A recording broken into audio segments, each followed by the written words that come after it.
Gabonais, Gabonaises, partisans de la liberté, je prends la parole ce jour afin de m'adresser au peuple gabonais et à la communauté internationale.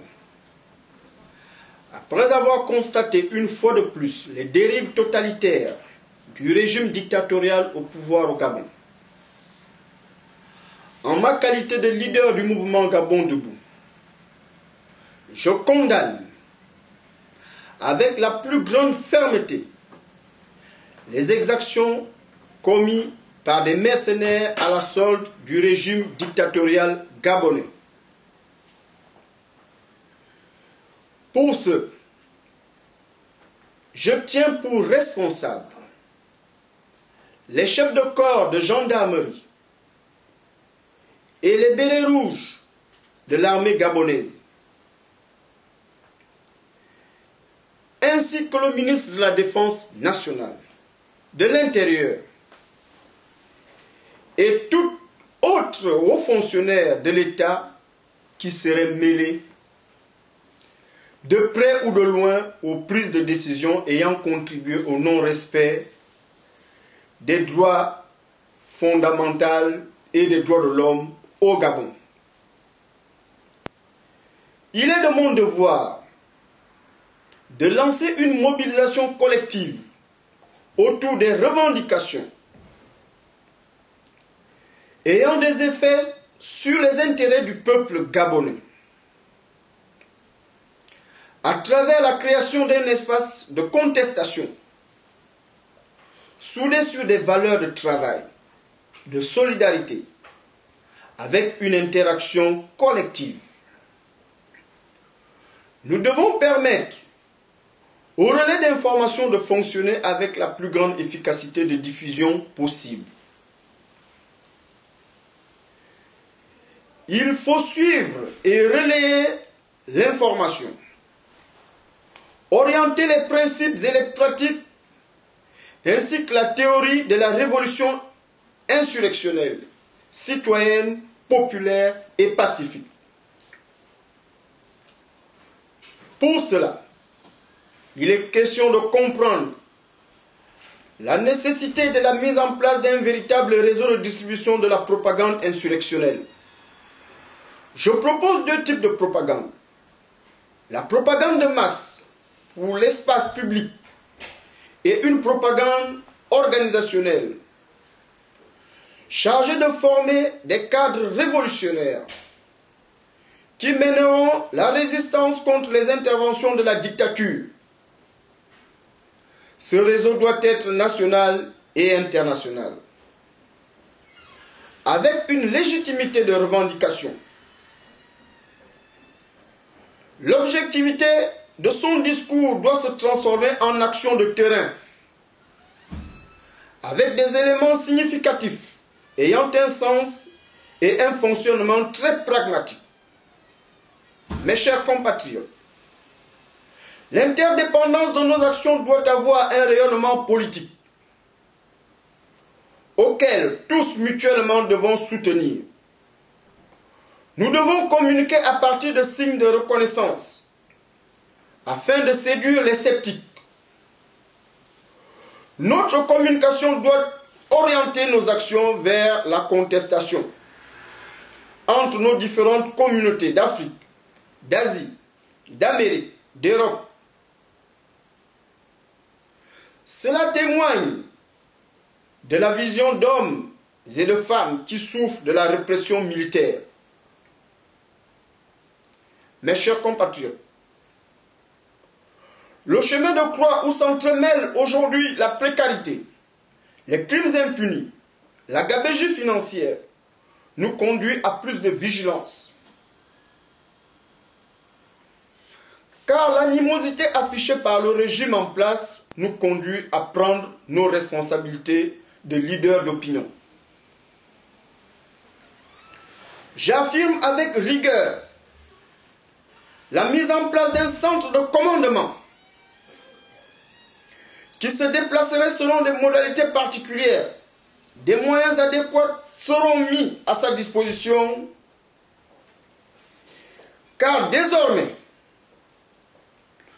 nous allons agir et répliquer. La mise en place de ce centre de commandement va réagir aux provocations du régime avec la plus grande énergie possible. Partisans de la liberté, je sais aujourd'hui que j'ai 80% de chances de disparaître à n'importe quel moment. Je m'inquiète si pour une circonstance ou une autre, que devons-nous prévoir? Je vous rappelle, chers compatriotes, que la dictature gabonaise organise une furieuse campagne d'élimination de leaders de l'opposition. Voilà pourquoi nous devons être prêts à cette éventualité.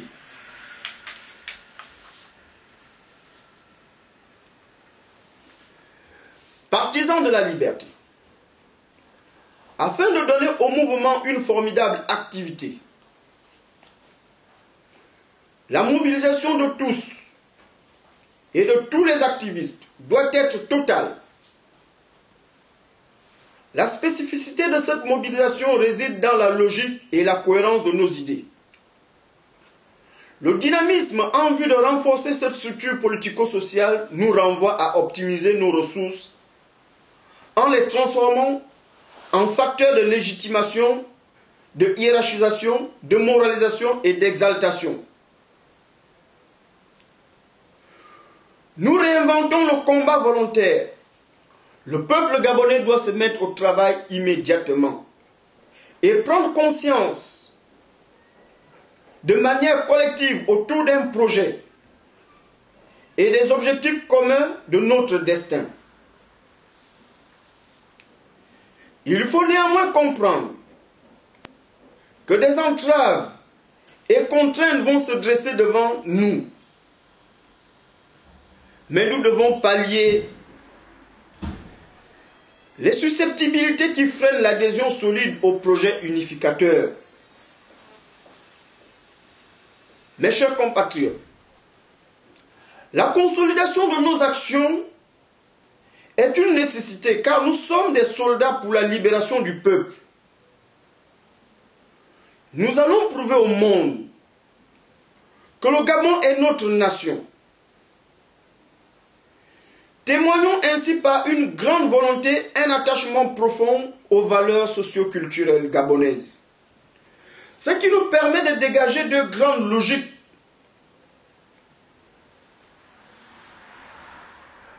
Car la nature des actions collectives et la logique politique nous permet de montrer, d'une part, la complémentarité existante entre nos différents discours. En pratique, cela signifie que la dynamique de mobilisation interne est un processus de formalisation organisationnelle, tactique et discursif. Le mouvement insurrectionnel national et transnational, dans cette optique, nous mettons en exergue le réseau transnational et les actions collectives.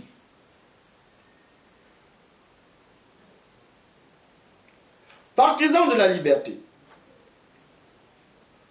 la création d'un cadre hégémonique et l'adéquation entre les actions à mener avec un objectif commun de montrer qu'un mouvement insurrectionnel est un univers systémique capable de produire lui-même des dynamiques et des logiques de conquête de pouvoir. Chers compatriotes, cette prétention prend tout son sens, puisqu'il s'agit de comprendre la nature du processus insurrectionnel, ayant pour but d'atteindre la rupture totale avec le régime dictatorial qui nous dirige aujourd'hui. Partisans de la liberté, la crise politique profonde que traverse notre pays nous conduit aujourd'hui à faire des choix. des logiques sociales constructives, structurées et spécifiques, dont seul le peuple gabonais opprimé sera gagnant. Je vous remercie.